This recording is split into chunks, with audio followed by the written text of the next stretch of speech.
Hi guys, so we were talking about presence. So how do we cultivate presence? In the East they have a lot of practices: yoga, Tai Chi, meditation, martial arts. A lot of these disciplines help to cultivate being in the now. But you can practice being present when you make your breakfast in the morning. So what do I mean by that? I mean that you focus on the sound of putting the glass on the table, the sound of buttering your toast, the taste. So you're putting your intention into your body. And then what you'll find is when you're in conversation with someone, you'll be more in your body rather than being in your head and focusing on the thoughts going on in your head. Sometimes we may be in a place in our life where we don't want to feel, we don't want to feel intense feelings. And when we're in that place, it becomes very easy to want to withdraw from social situations and tend to want to be by ourselves when we're going through that. And this shows up in our romantic relationships and attraction. I think a lot of men experience this, where men can't process very intense feelings, intense attraction towards a woman. And when that happens, you may find yourself closing down. You lose the thread of the conversation, and you've got all kind of thoughts going through your head. You're no longer in your body, you're in your head, and you're thinking, I need to say the right thing. Does she like me? I don't feel like this is going very well. So if that happens, all these thoughts going on in your head, what you want to try and do is to try and tune back into your body, so you feel your feet on the ground or your bum on the chair, wherever it is.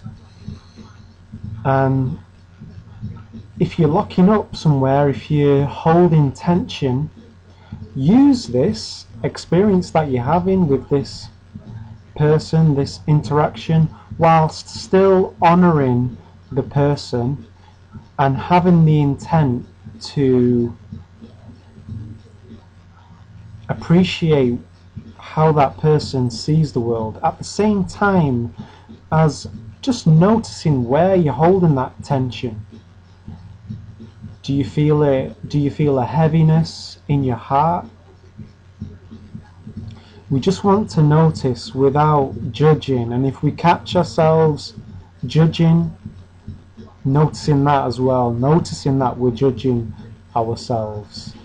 I've heard it been called approach anxiety, and I heard a guy say, well, it's not really approach anxiety, it's approach excitement. It's this real electric charge of excitement. So when you're going to approach someone, it doesn't necessarily have to be in a someone that you're attracted to. It could be anyone.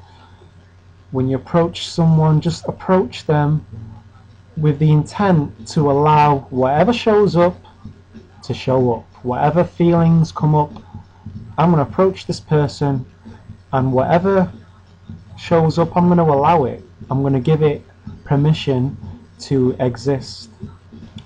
Now, in those situations, some men either collapse, which we've talked about, where you become quiet, and the other side of that coin is to posture and to have this kind of an attitude like, well, I don't care what she thinks about me, that kind of attitude. And again, it's just noticing, you know, I've noticed myself posture in the past. Part of building rapport is to understand what it's like for the other person, how they see the world. So seek first to understand, then be understood. And know that sometimes you might not agree with them.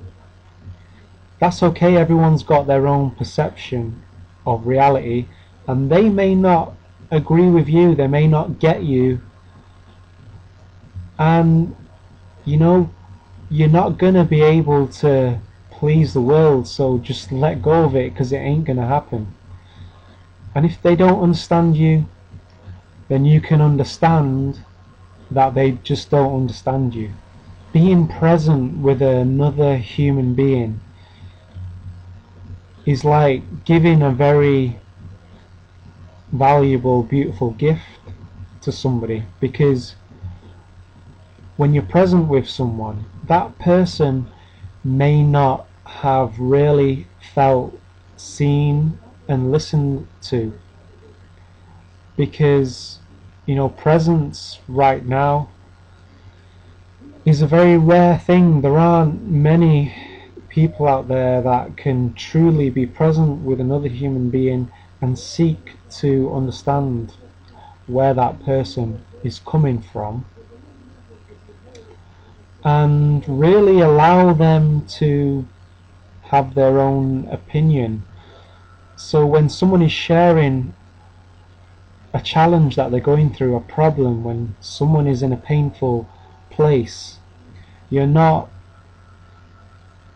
trying to fix them, you're not trying to solve the problem for them, you're just offering them a space, and that allows them to feel what they're feeling. You give them permission to go into the feeling and feel it without judging it, without labeling it good or bad, right or wrong. And that's a very, very powerful gift to offer someone. So if we're feeling down, like Gandhi said, be the change you want to see in the world. If I'm feeling unappreciated, the energy tends to be in the stomach. But when I start to realize, well, hang on a minute, where in my life can I give someone appreciation? You know, who in my life can I put a smile on their face? Can I put a smile on somebody's face today? You know, where are the opportunities for me to do that? With that way of thinking, the energy, I feel it more in my chest. It's just a feeling of excitement about life. It's like, wow, you know, there are opportunities everywhere to offer help and support,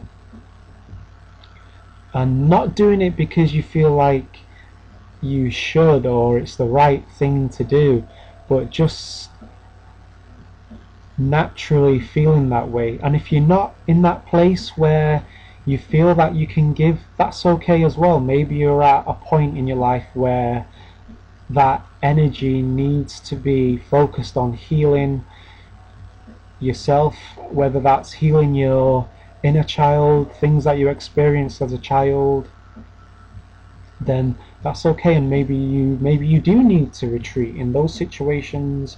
Maybe you do need to be by yourself and, you know, just work it through first.